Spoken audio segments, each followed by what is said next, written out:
Perkenalkan, nama saya Kristi Farah Kalista akan menceritakan sebuah cerita rakyat berjudul Timun Mas. Silahkan menikmati. Pada zaman dahulu, di sebuah desa, hiduplah seorang wanita tua bernama Mbok Yem. Mbok Yem hidup sebatang kara. Setiap hari, ia bekerja mengumpulkan kayu untuk memenuhi kebutuhan-kebutuhannya. Walaupun ia hanya bekerja mengumpulkan kayu, tetapi Mbok Yem tidak pernah kekurangan, karena Mbok Yem hanya tinggal seorang diri. Karena usia Mbok Yem yang sudah cukup tua, Mbok Yem sering merasa kelelahan.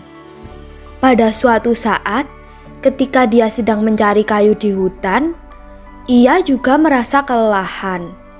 Kemudian ia beristirahat sejenak.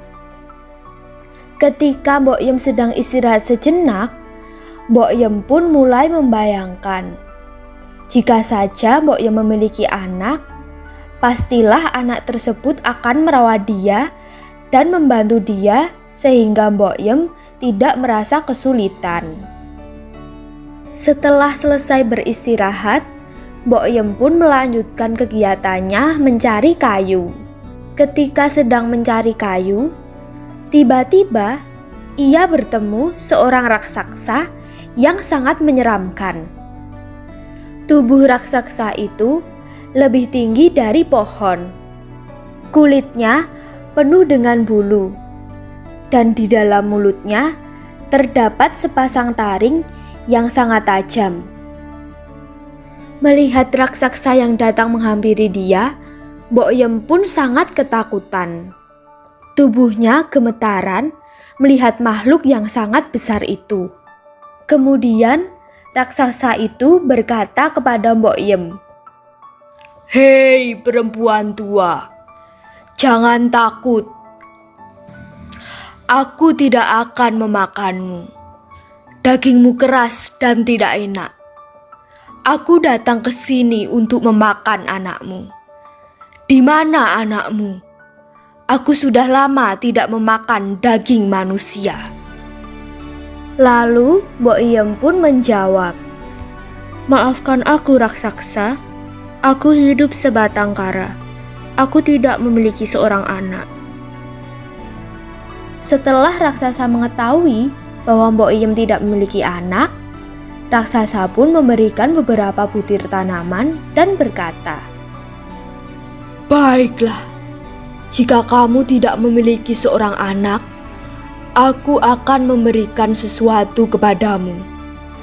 Tanamlah benih ini dan rawatlah dengan baik. Kau akan mendapatkan semua yang kau inginkan selama ini. Tapi ingat, kau tidak boleh menikmatinya seorang diri. Kau harus memberikannya kepadaku juga sebagai tanda terima kasih." Setelah Mbok Yem menerima benih tersebut, Mbok Yem hanya mengangguk dan ia pun langsung kembali ke rumahnya. Setibanya Mbok Yem di rumah, sesuai petunjuk raksasa itu, ditanamlah benih tersebut. Setiap hari, Mbok Yem rajin merawat benih tersebut. Ia selalu menyirami benih itu dan memotong rumput-rumput yang ada di sekitar benih itu. Dan ajaibnya, pada hari ke-7, benih itu telah tumbuh menjadi tanaman mentimun. Buah-buah yang ditanam Mbok Yem itu tumbuh subur, dan jika terkena sinar matahari, maka warnanya akan berubah menjadi keemasan. Karena Mbok Yem penasaran dengan buah tersebut, Mbok Yem pun memetik buah yang paling besar. Ketika buah itu dibelah, Mbok Yem pun sangat terkejut. Di dalam timun tersebut ada seorang bayi perempuan yang sangat cantik. "Jadi, ini maksud dari ucapan si raksasa," ujar Mbok Yem dalam hati. Betapa senangnya Mbok Yem, tidak pernah terbayangkan akan mempunyai seorang anak perempuan yang sangat cantik. Dan karena anak tersebut lahir dari buah mentimun berwarna keemasan, maka anak tersebut diberi nama Timun Emas.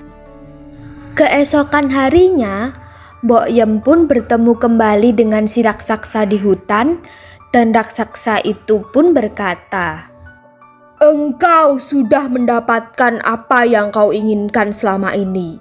Sesuai dengan janjimu, engkau harus membagikannya denganku." Mbok Yem pun bingung dan ia pun bertanya, "Bagaimana mungkin bayi perempuan bisa dibagi?"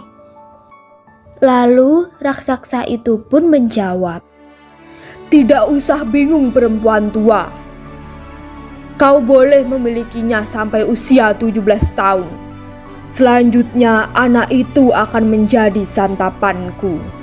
Kemudian Mbok Yem pun menjawab, "Baiklah raksasa, aku akan merawat anakmu itu dan menganggap anak itu sebagai anakku sendiri sampai usianya menginjak 17 tahun.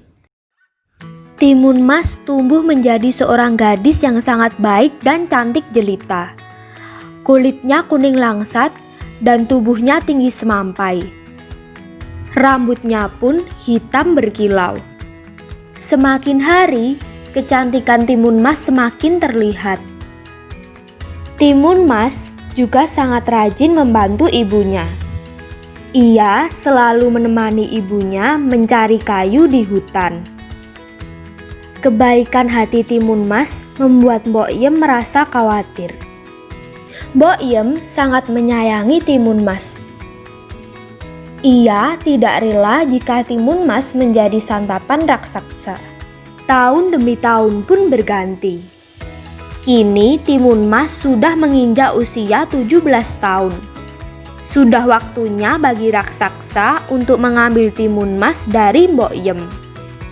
Kemudian Mbok Yem menyuruh Timun Emas untuk bersembunyi di dalam kamar. Tiba-tiba terdengar dentuman yang sangat keras. Itu adalah langkah kaki si raksasa. Mbok Yem pun sangat ketakutan. "Hei perempuan tua, mana anak perempuan yang telah kau janjikan untukku?" teriak raksasa itu. Mbok Yem pun menjawab, Ia sedang mandi tuan raksasa. Tubuhnya sangat bau. Kau pasti tidak akan suka memakannya." Lalu raksasa itu pun menjawab, "Baiklah, aku akan datang kembali seminggu lagi. Pastikan ketika aku kembali, ia sudah siap untuk kubawa ke hutan." Maka pergilah raksasa itu kembali ke hutan.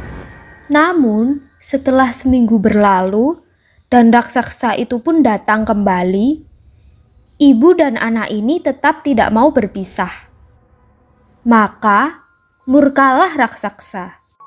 Raksasa memberikan waktu kepada Mbok Yem seminggu lagi. Tetapi jika Mbok Yem tetap tidak mau memberikan anaknya, maka raksasa akan menghancurkan rumah Mbok Yem. Mbok Yem pun semakin ketakutan dan bingung dengan ancaman si raksasa. Ia tidak rela jika anaknya yang cantik menjadi santapan raksasa yang kejam itu. Mbok Yem pun menyuruh Timun Emas untuk bertemu seorang kakek yang sakti yang tinggal di gunung. Lalu Timun Mas menuruti perkataan Mbok Yem dan pergi menemui kakek tersebut. Ketika bertemu dengan kakek sakti itu, Timun Mas diberi 4 bungkusan yang berisi benih timun, sebuah duri, sebuah garam, dan sepotong terasi. Seminggu kemudian, raksasa itu datang lagi. Kali ini, si raksasa sudah sangat tidak dapat menahan emosinya. Kakinya yang besar dihentak-hentakkan ke tanah, sehingga bumi pun bergetar. "Cepat serahkan anakmu, atau kuhancurkan rumahmu." teriak sang raksasa. Pada saat itu, Timun Mas sudah keluar dari rumah melalui pintu belakang. Ia membawa semua benda yang diberikan oleh kakek sakti dari gunung itu. Ketika akan kembali ke hutan, si raksasa melihat Timun Mas berlari dari belakang rumah. Kemudian dikejarlah Timun Emas. Meskipun panik, Timun Mas masih mengingat perintah ibunya untuk melempar sebutir benih mentimun. Benih mentimun itu langsung berubah menjadi lading mentimun dengan buah yang besar-besar. Karena kelaparan, si raksasa memakan mentimun-mentimun di ladang itu. Setelah kenyang, ia pun kembali mengejar Timun Emas.